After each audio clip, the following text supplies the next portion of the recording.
What's up, fish tank people? FishTankTV.com, Dustin's Fish Tanks. How are you? Nice to see you. It's been a while. Haven't done a video in a minute. Been on vacation, almost 2 weeks, more or less. Came home for a minute, then drove down to Hilton Head. Was chilling. Got my girls in the mix. Fully recharged, fully ready to bring you some serious video action. Today is Sunday, it's Species Sunday. I'm obviously excited about it. I'm just fired up to be home, chilling with my tanks. Drove 10 hours yesterday with both a 1-year-old and a 2.5-year-old in the car. iPads are the bomb. Give your kids the iPhone, iPad, let them play with it. Does wonders.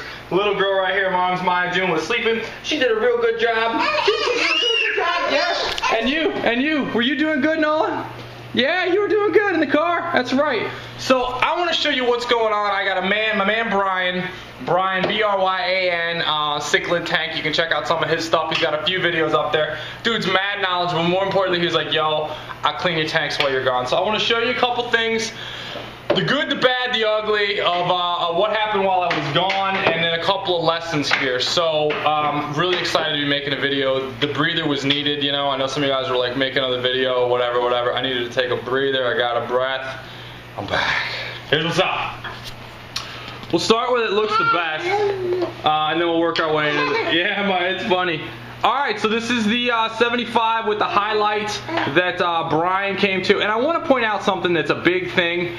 This tank has a kind of a tinge to it. It's actually gone away pretty well. But what happens when you're doing a dirted tank is you have tons and tons and tons and tons of nutrients in the water column, okay? So that's why I recommend doing so many water changes when you initially do it. And I'm just going to go through it. Do 5 water changes or so. If you're using filtered water, use regular water.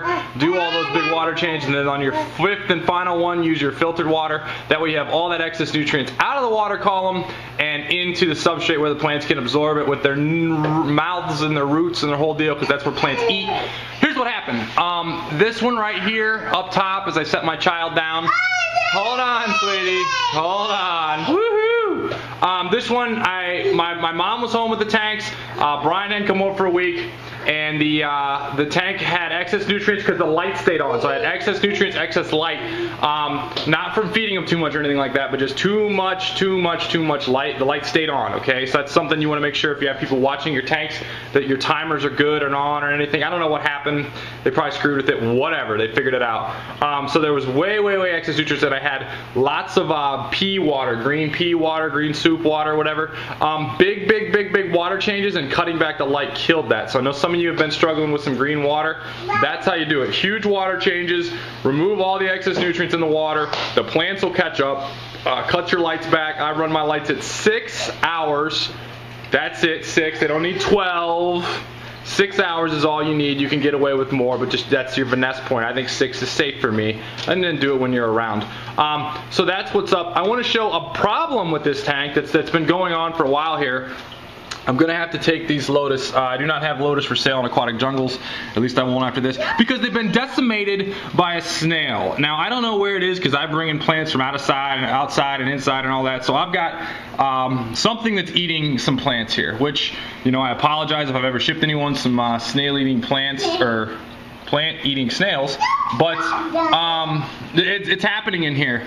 So there's lots and lots of holes, and I'm using my tiger lotus as the example here. Don't ask me if that guy's eating them up there on that one, perhaps, but they're eating them here. Now here's the deal. On this tank right here, I put in one clown loach. One clown loach.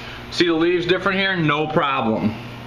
One little hole there, but for the most part, that was about 2 or 3 weeks ago. Brian and I dug out a clown loach, and you can see the difference here. So if you do have snails in your tank, I would recommend a loach. I would watch their behavior and their temperament towards other fish. By the way, the stargrass came in bad, and I'm just letting it kind of sit there and suck, so that sucks. But anyway, yeah, if you have a snail problem, and some people are snail haters. I'm not an overall snail hater. I just want them to be in check. They're obviously out of check here, so we're going to get them in check. So check yourself, snails, because here's what's going on. Clown loach has been eating them, and that's good. It just, you know, I don't think it kills all of them, and you can see I still have some snails, but it just really regulates them. I saw the loach as soon as I turned the lights on. He was huge, so he's obviously doing his job, so that's tight. So that's what's up there. Gotta give a shout out to Brian, though. The dude came over and did about 90% water changes. He's a big water change guy too, which I like. He really organized this tank a lot. I got all that rotella. It used to have a bunch of stuff floating in the top here. He actually got to the bottom of it, so that's great. I got a little film, but no worse for the wear. Nolan, don't touch it. The Anubias right there, flowering after some big water changes, it appears to be. People have been asking me about holes in their leaves. It's either snails or it's a lack of potassium. So that's something you're going to want to check out. I don't know if he moved. Did I put 2 Siamensis in there? Yeah, they've been in there. Whoa, girl.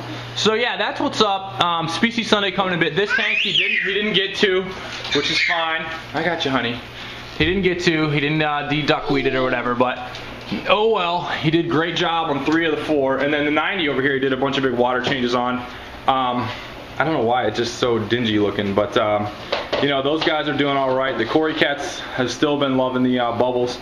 So yeah, bottom line, I'm excited. Cut off today on plants is 5 o'clock. I'm probably going to be out of plants, so you're better off just waiting, really, because I got a lot of orders. Even though people knew I was out of town, so I really appreciate that. A couple of housekeeping notes. You're going to want to check out how to set up a planted-tank.com here in a little bit. I'm going to have the people who want to buy the dirted tank guide. You can buy it there by itself with either PayPal or credit card. It's not up yet, but check it in a couple days. I'm just letting you know that is coming. I'm having my guy work on it.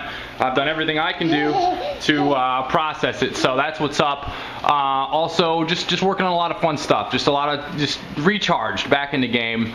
And feeling good. So I just wanted to let you guys know that's what's going on. Had a great time in the Bahamas. Oh yeah, one more thing. If anyone knows more about the dolphins, check out the dolphin video a couple videos back. I want to hear any like crazy dolphin stories or anything intelligent you know about dolphins doing, because they're just like, that was a life-changing experience. I'm not gonna lie. They're really, really smart creatures. So yeah, check that video out as well, and get yourself a loach, and that's it. Later.